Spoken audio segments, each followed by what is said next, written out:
Et salut à tous, salut YouTube et bienvenue dans la forêt. Aujourd'hui c'est une présentation plus particulière puisque je vais vous présenter mon nouveau Touareg d'occasion que j'ai acheté récemment. Donc pour remplacer ma Clio que j'ai donnée à mon fils puisqu'elle marchait super bien. Donc ce véhicule, ça faisait un moment que je voulais un véhicule 4x4. Et puis en recherchant, on s'aperçoit que les 4x4 aujourd'hui c'est une race en voie de disparition, on va dire. C'est-à-dire qu'il y a de moins en moins de véhicules sur le marché. Et surtout il y a beaucoup, de plus en plus d'arnaques, on va dire. Avec des véhicules en très mauvais état, avec beaucoup de kilomètres, genre de bagnole qu'on n'a pas vraiment envie d'acheter, surtout pour les prix qui sont demandés. Quand vous voyez qu'un Land Cruiser s'affiche sur le bon coin à 8 000 € avec plus de 400 000 km au compteur, c'est bon, le mec il se le garde, j'ai pas vu d'une merde de plus dans mon jardin. Donc mon choix s'est porté sur, j'ai hésité entre un Touareg et un Range Rover. Parce qu'aujourd'hui, on les trouve justement à des prix très compétitifs, puisque ce Touareg, je l'ai payé moins de 6 000 €. C'est un véhicule qui a 260 000 km, où dessus, aussi bizarre que ça puisse paraître, tout fonctionne. Mécaniquement, il est équipé du V6 TDI qui développe 225 chevaux et 500 Nm de couple. Et il est également pourvu des suspensions pneumatiques. Alors, les suspensions pneumatiques, je vous ferai une vidéo sur le mode 4x4 et les suspensions pneumatiques, quelque chose de beaucoup plus complet parce que c'est un peu plus long à expliquer. Sur ce Touareg qui pèse quand même aux alentours des 2 tonnes 3, la meilleure motorisation qu'on puisse avoir est le V6 TDI. Alors pourquoi? Parce que c'est à la fois un moteur performant, qui a beaucoup de couple, pour motoriser l'ensemble, pour traîner l'ensemble, et surtout j'ai été étonné de la consommation puisque j'ai été chercher ce véhicule dans le centre de la France. Je suis revenu en roulant aux vitesses légales réglementaires, c'est-à-dire sur autoroute à 130, 140 compteurs, voire quelques pointes à 150 km/h, et je n'ai pas réussi à atteindre les 10 litres de consommation au 100. Ce qui est quand même relativement incroyable, puisque des 4x4, j'en ai eu 2 parmi toutes les voitures que j'ai possédées. J'ai eu un Patrol de 2005 qui tournait tranquillement à ses 12 litres au 100, sans forcer. Et puis j'ai eu, donc qui était équipé d'un 4 cylindres, hein, et non pas d'un 6 cylindres. Et j'ai eu un Mitsubishi L200, donc qui était équipé, donc de 2012, le Mitsubishi qui était équipé d'un 4 cylindres 2 litres 5 et qui lui tournait à 11 litres pépère. Voilà, avec la boîte automatique. Donc celui-là est équipé du V6 TDI, donc qui est le moteur Audi Volkswagen qu'on trouve sur énormément de modèles. Et moi j'ai déjà eu ce moteur sur une Audi A6 V6, donc c'est pour ça que je voulais cette mécanique-là. Et il est accouplé à la boîte Tiptronic, qui fait parfaitement son office, on va dire, plus ou moins. Alors plus ou moins, je vais y revenir dessus. Au niveau du véhicule, ce qui m'intéressait surtout, alors moi je vous ai fait dans la petite vidéo d'intro, je vous ai baissé les sièges arrière pour que vous puissiez voir la surface de chargement totale. Pourquoi? Parce qu'on ne trouve jamais ça dans les tutos. On vous parle tous des nombres de litres dans les malles et dans les coffres de voiture. Qu'est-ce qu'on s'en fout que ça fasse 1000 ou 1200 ou 1500 litres, comme s'il y en avait un qui avait déjà rempli la malle avec des pichets d'eau pour savoir combien il rentre de litres. C'est n'importe quoi. Moi, ce que je regarde dans la surface de chargement, c'est que si je dois rentrer un meuble ou une télévision volumineuse ou quelque chose d'assez gros, est-ce que ça rentre ou est-ce que ça rentre pas? Voilà. Alors dans ma Clio, j'ai rentré déjà pas mal, ce qui est relativement incroyable, notamment quand je fais mes chantiers. Et là, je vais pouvoir en rentrer encore plus. Voilà. Maintenant, ce véhicule, bien sûr, il est de 2006. Pour ceux qui vont prendre ça comme une critique style automoto alors qu'on est en 2020, je vous rappelle qu'en 2006, les normes concernant l'habitabilité des véhicules n'étaient pas du tout la même qu'aujourd'hui. Voilà, c'est un véhicule où malgré son poids et sa taille, il est relativement peu spacieux, on va dire, entre guillemets. La TK que j'ai est beaucoup plus spacieux tout en étant plus petit au niveau volume. Simplement, c'est un véhicule qui est beaucoup plus cossu, donc qui va offrir un confort, puisque là on est sur une version haut de gamme. Il manque juste le toit ouvrant, qui va offrir un confort aux passagers, mais on retrouve aussi les défauts de l'époque, comme par exemple le fameux volant pizza, hein, pizza 12 parts en plus. Alors je te raconte pas le monstre quoi. On aimerait bien un volant plus petit, mais bon, à l'époque, on mettait des gros volants malgré une direction hyper assistée. Mais c'est comme ça. Donc le véhicule en soi est hyper confortable avec la suspension pneumatique, quoique pour avoir essayé la suspension pneumatique ou la suspension normale, je dirais qu'il n'y a pas vraiment une grosse différence au niveau confort. Par contre, ça va se ressentir sur les parties 4x4 et tout chemin. Voilà, puisque moi, le but de l'achat de ce véhicule, c'est d'avoir également un véhicule avec lequel je vais pouvoir faire du 4x4. Alors, bien sûr, tous ceux qui vont dire que le Touareg est fait pour monter le trottoir, allez voir quelques vidéos américaines ou russes et vous allez voir ce qu'ils leur mettent dans la tronche et vous allez voir s'il est fait pour monter le trottoir. Voilà, il a de réelles capacités de franchissement, il est pourvu d'une boîte courte, donc je vous ferai également une vidéo là-dessus. Je l'ai déjà testé. Moi, mon but n'est pas de faire du franchissement, c'est de faire du tout chemin, voire du tout chemin assez défoncé, puisque j'ai l'intention de faire les routes des Alpes et des routes militaires. Voilà, des cols des Alpes, où là vous avez quand même de bons pavés, il faut pouvoir passer. L'avantage de la suspension pneumatique, c'est que vous pouvez monter à une hauteur que vous pourriez même pas imaginer. Voilà, je vous ferai une vidéo là-dessus. Après, ce Touareg, il a 260 000, donc on va dire que comme tous les Touareg, il a les défauts récurrents de ce véhicule, à savoir les vérins qui lâchent, donc le vérin de frein à main. On a le toit qui se décolle, donc le ciel de toit, pardon. Si on le voit ici, voilà. Donc ce sont des petits défauts inhérents au véhicule. C'est quand même un véhicule qui est de 2006, celui-là, donc il a quand même 14 ans. Pour 14 ans, je trouve qu'il a vachement bien vieilli. Et surtout, tout fonctionne dessus. La seule chose qui ne fonctionne pas, c'est la lunette de haillon arrière qui s'ouvre pas. Il va falloir que je trouve pourquoi. Bon. Tous ces véhicules-là avaient tous le même problème à cette époque, qui venait souvent des problèmes électroniques, donc qui venaient du multiplexage.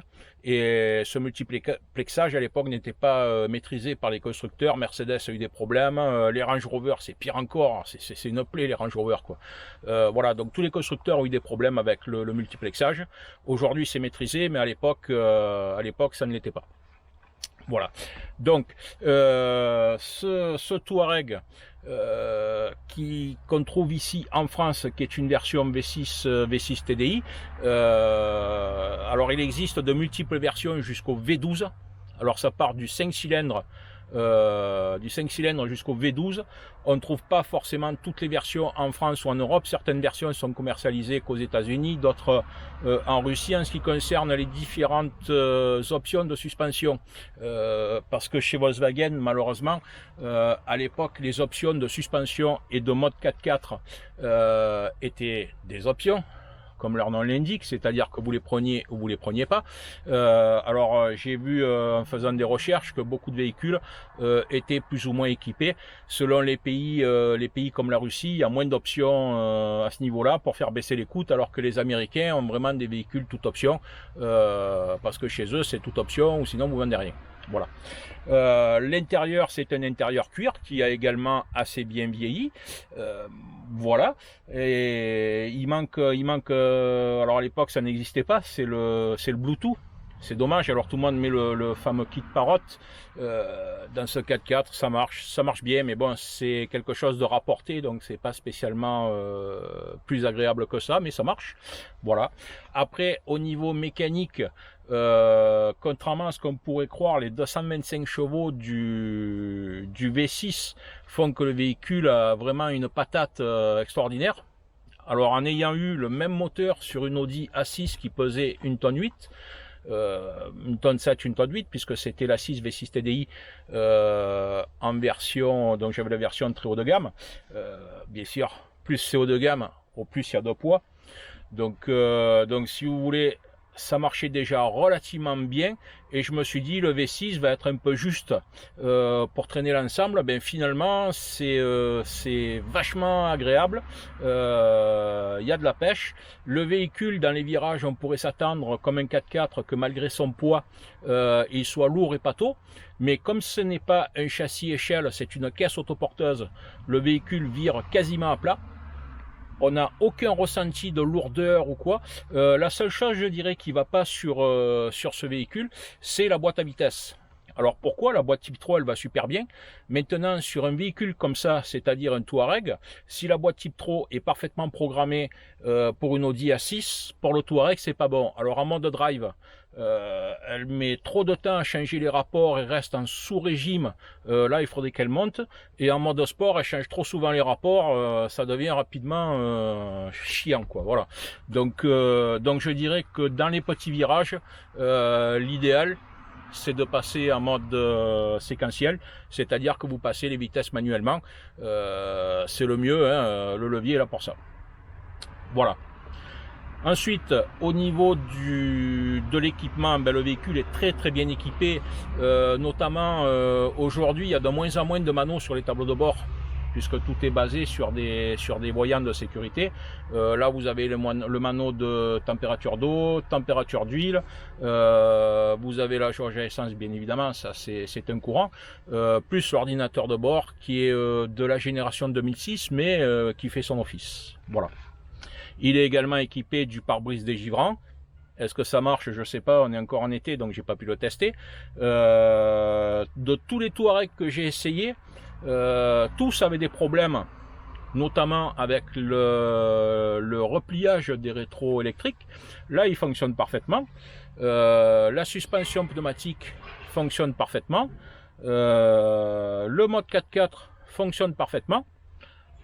Alors pour un véhicule de 260 000, c'est un petit peu ce qui m'a étonné, parce que tous ceux que j'ai vus avaient des défauts, et notamment le plus gros défaut des Touareg est que tous les boutons de commande s'effacent. Alors par exemple les touches du poste qui sont numérotées ou quoi, à force de les utiliser ça s'efface, et puis on a un truc blanc à la place qui est vilain, qui est moche. Donc j'ai même trouvé sur internet des sociétés qui vendent des autocollants à coller sur les boutons pour refaire les chiffres, les numéros, les fonctions, enfin bref.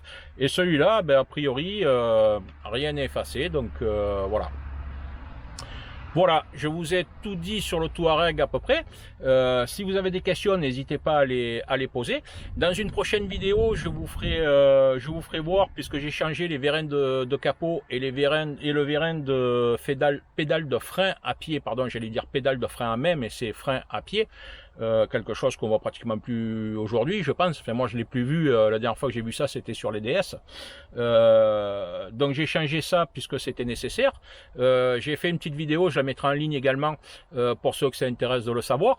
Et puis au fur et à mesure que je ferai des petites bricoles là-dessus, je vous mettrai des vidéos, puisque j'ai trouvé qu'il n'y avait pas beaucoup de tutos là-dessus.